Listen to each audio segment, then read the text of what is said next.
Hello guys, this is Ankur Kaushik and you are welcome our channel UPSC accessible. आज का हमारा topic है importance of tides. Chapter 14, chapter का नाम है movements of ocean water, class 11th NCERT geography. ठीक है, देखो अभी तक हमने क्या पढ़ा। अभी तक हमने टाइड्स के बारे में जो पढ़ा है इस चैप्टर में, टाइड्स के बारे में पढ़ लिया हमने। टाइड्स का मैकेनिज्म पढ़ लिया, कैसे होते हैं, फोर्सेज क्या क्या इन्वॉल्व होती हैं वो भी हमने पढ़ लिया, टाइप्स ऑफ टाइड्स भी हमने पढ़ लिया। अब टाइड्स का इम्पैक्ट भी देखना है हमें। देखो टाइड्स जो होते हैं ज़्यादातर डेंजरस होते हैं, इस बात में कोई दो राय नहीं है, लेकिन टाइड्स के कुछ फायदे भी होते हैं।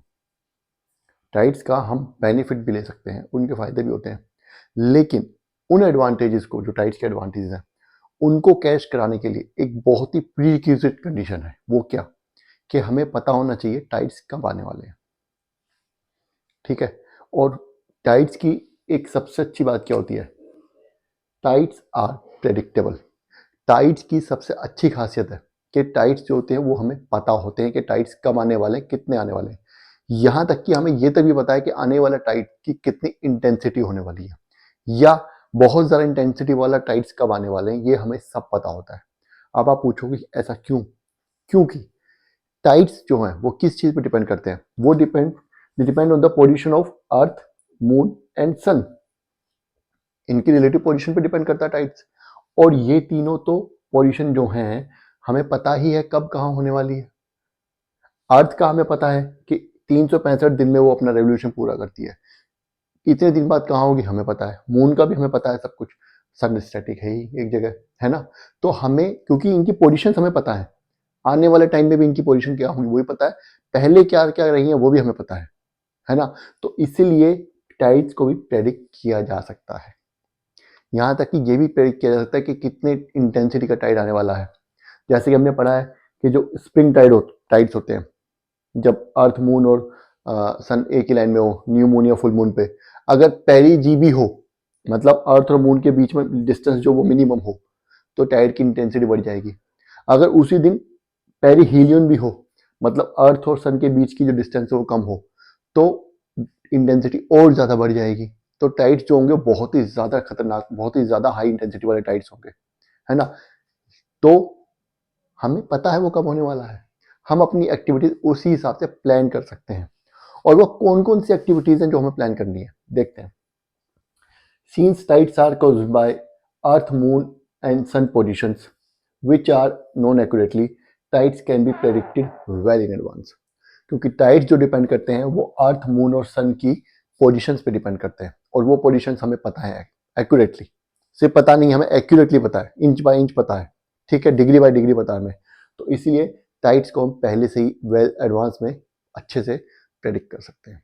ठीक है, तो टाइड्स प्रेडिक्टेबल है, हमें पता है। This helps navigators and fisherman plan there activity. अब अगर किसी ने बोल दिया, रेडियो पे गवर्नमेंट अनाउंस कर रही है कि भाई आज बहुत बड़ा टाइड आने वाला है, मत जाओ, तो क्यों जाएंगे फिशरमैन मछली पकड़ने के लिए, है ना। और अगर पता है कि आज नहीं, उतनी ज़्यादा टाइड नहीं आने वाला, या आज अभी टाइड नहीं है, लो टाइड चल रहा है, तो आप जा सकते हैं, तो उस टाइम पे फिशरमैन चले जाएंगे। नेविगेटर्स भी अपनी जो जर्नी उस हिसाब से प्लान कर सकते हैं। टाइड्स की जो हाई वेव्स होती हैं वो कई बार डेंजरस भी होती है, लेकिन कई बार वो नेविगेटर्स के लिए हेल्पफुल भी होती है। कैसे, उसके लिए हम अगले पार्ट पे आते हैं, नेविगेशन। टाइड्स नेविगेशन में भी काफ़ी हेल्प करते हैं। कैसे हेल्प करते हैं, देखो ये हमारा किनारा समुद्र का, ये हमारा जनरल सी लेवल है। लो टाइड यहां पे है, हाई टाइड यहां पे है। यहां पे गहराई इतनी कम है कि कोई भी सी, यहां तक हमें, यहां पे पोर्ट है, मान लीजिए यहां पे पोर्ट है, ये हमारा पोर्ट है, तो जनरल सी लेवल जो है उसमें हम अपने शिप को यहां तक नहीं ले जा सकते। क्यों? क्योंकि उतनी गहराई नहीं है पानी की, हमें हाई टाइड का वेट करना पड़ेगा। जब हाई टाइड आएगा, पानी का लेवल बढ़ेगा 8-10 मीटर या जितना भी बढ़ेगा, तो क्या होगा, फिर उसके बाद शिप जो है अपने पोर्ट तक जा सकता है, और जो भी उसको काम है अपलोडिंग या अनलोडिंग जो करनी है वो करके वापस फिर दोबारा आ सकता है अगली बार में, जब से भी हो। समझ रहे हैं? तो टाइड्स नेविगेशन में भी हेल्प करते हैं। क्या कह रहा है, tidal flow are of great importance in navigation. Tidal flows navigation में काफी इंपॉर्टेंट होते हैं। कैसे? Tidal heights are very important. Tides की जो हाइट्स है वो बहुत इंपॉर्टेंट होती हैं। Harbours near rivers with in extreme extreme estuaries having shallow bars at the entrance which prevent ships and boat from entering into the harbour. क्या कह रहा है यहाँ पे, होता क्या है, हमने बार्स के बारे में पढ़ा, सैंड बार्स के बारे में, सैंड की एक तरीके की दीवार, ये मान लो कोस्ट है इस तरीके से, ठीक है। यहाँ पे क्या छोटी छोटी सैंड बार्स हैं, इस तरीके से बने हुए हैं सैंड बार्स, ठीक है, सैंड बार्स बने हुए हैं। अब जब जनरली पानी क्या रहता है, वो इन सैंड बार्स में, इन सैंड बार्स के ऊपर तो रहता है, लेकिन ये सैंड बार जो है शिप की मूवमेंट में, हमें जाना यहाँ, पहुंचना यहाँ पर है, पहुंचना यहाँ पर है, हार्बर यहाँ पर है, तो इन शिप्स की मूवमेंट में ये ऑब्स्ट्रक्शन क्रिएट करेंगे सैंड बार्स, ठीक है। लेकिन जब हाई टाइड होगा, जब हाई टाइड होगा तो पानी काफी ऊपर आ जाएगा, तो शिप ऊपर से सेल करके आराम से जा सकते हैं, ठीक है। कई बार क्या होता है, यहाँ पे एंट्रेंस पे सेडिमेंटेशन भी हो जाता है, नदियां सेडिमेंट्स लेकर के आती हैं, वो भी इकट्ठे हो जाते हैं, है ना, इसकी वजह से भी उसकी जो कोस्टल रीजन होता है शैलो हो जाता है, तो तब भी टाइड्स की हाइट जो वो काम करती है शिप्स के आने जाने में, ठीक है। यहां तक समझ आ गया, चलिए आगे बढ़ते हैं।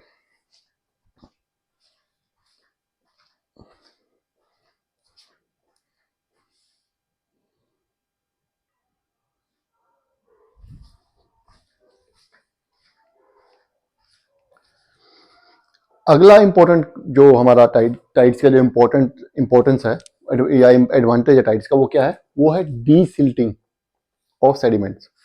होता क्या है, देखो ये रिवर है, ये एस्चुरी है, रिवर यहाँ से सी में जा रही है, सी को ज्वाइन करती है, तो जब ये नीचे गिरेगी, ये अपने साथ कुछ सेडिमेंट्स लेकर के आती है, ठीक है। जब ये सेडिमेंट्स लाएगी तो ये सेडिमेंट्स यहाँ पे इकट्ठे हो जाते हैं, ये मैंने एग्जाम्पल के लिए बना दिया, ठीक है। यहाँ पे सेडिमेंट्स इकट्ठे हो जाएंगे। टाइड्स क्या करते हैं, जब टाइड आएगा, हाई टाइड आएगा, तो इसकी पानी की हाइट बढ़ेगी, पानी ऊपर चढ़ जाएगा, इनफैक्ट कभी कभी रिवर से भी ज्यादा जाती है, काफी अंदर तक भी चला जाता है, थोड़ा अंदर तक भी, ठीक है। जब ये वापस जाएगा तो ये इन सेडिमेंट्स को भी साथ लेता जाएगा, और यहाँ पे डीसेडिमेंटेशन या डीसिल्टिंग ऑफ सेडिमेंट्स हो जाता है। एक चीज और, जब ये यहाँ पे जाएगा, इधर जाएगा या यहाँ पे जाएगा, तो क्या होता है, कई बार नदियों में जैसे वाटर लॉगिंग हो गई है, यहाँ पे वाटर लॉगिंग में गंदा पानी भरा हुआ है, तो उस पानी को भी अपने साथ वापस ले जाएगा, या कई बार नदियों में गार्बेज भी होता है, तो उसको भी ये अपने साथ वापस ले जाता है समुद्र में, ठीक है। तो नदियों की एक तरीके से पोल्यूशन को साफ कर देता है। क्या कह रहा है, tides also help in desilting the sediments. Tides जो है वो सेडिमेंट्स की डीसिल्टिंग में भी हेल्प करते हैं, and in removing polluted water from river estuaries. और रिवर एस्चुरीज से पोल्यूटेड वाटर, जो पानी गंदा हो चुका है, जब अंदर जाएंगे तो अपने साथ जो गंदा पानी है उसको वापस ले जाएंगे, जब वापस आएंगे, हाई लो टाइड जब आएगा, ठीक है, तो उस पानी को भी ये बाहर ले जाते हैं। जब हाई टाइड आएगा तो अंदर चला जाएगा, और जब लो टाइड आएगा तो ये सब पानी वापस जाएगा, तो अपने साथ सारी गंदगी, सारे सेडिमेंट वापस ले जाएगा, ठीक है, समझ आया। अगला जो इंपॉर्टेंट चीज है, वो बहुत इंपॉर्टेंट चीज है, वो है electricity, tidal power generation. Tide से हम पावर भी जनरेट कर सकते हैं, हम टाइड से बिजली बना सकते हैं। मैकेनिज्म क्या है, देखो, ये हमारा कॉन्टिनेंटल शेल्फ मान लो, ये हमारा सी लेवल है, ये नीचे लो टाइड है, ये हमारा हाई टाइड है।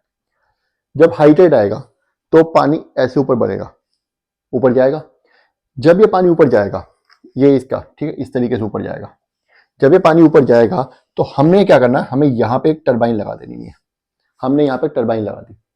जब ये पानी ऊपर जाएगा तो इस टरबाइन को घुमाएगा, ऑब्वियस सी बात है, फोर्स लगाएगा।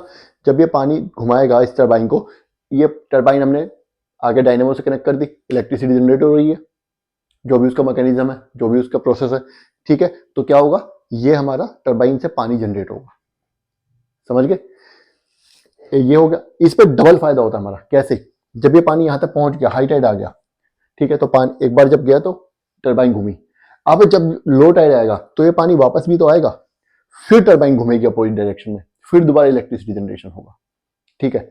दूसरी बात, ये हमने यहाँ पे प्लेटफॉर्म बना दिया, यहाँ पे हम पानी आने जाने का रास्ता छोड़ देते हैं, जिससे पानी आता जाता है और टरबाइन को घुमाता है। लेकिन जब हाई टाइड आता है और लो टाइड आने वाला होता है, तो हम कभी कभी ये रास्ता बंद भी कर देते हैं, या यहाँ पे हम पानी इस लेवल पे रोक लेते हैं। क्यों, आगे शिप मूवमेंट्स में जब कभी हमें जरूरत पड़ेगी, शिप वगैरह आते हैं, तो ये पानी हम छोड़ देते हैं ताकि वाटर लेवल थोड़ा बढ़ जाए और हमें बोट्स वगैरह के आने जाने में नेविगेशन प्रॉब्लम ना हो, अपने हिसाब से हम यूज कर लेते हैं, ठीक है।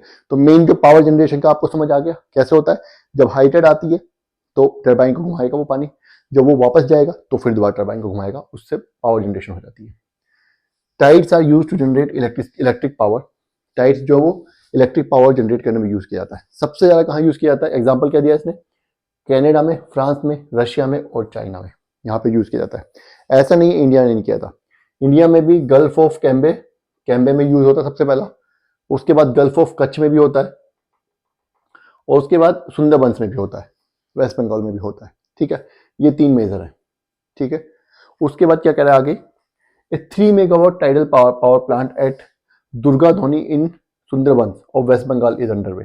ये 3 मेगावाट का इसने एग्जांपल दिया। 3 मेगावाट का पावर प्लांट है कहाँ पे? दुर्गा धोनी में। इसका इसने एग्जांपल दिया है।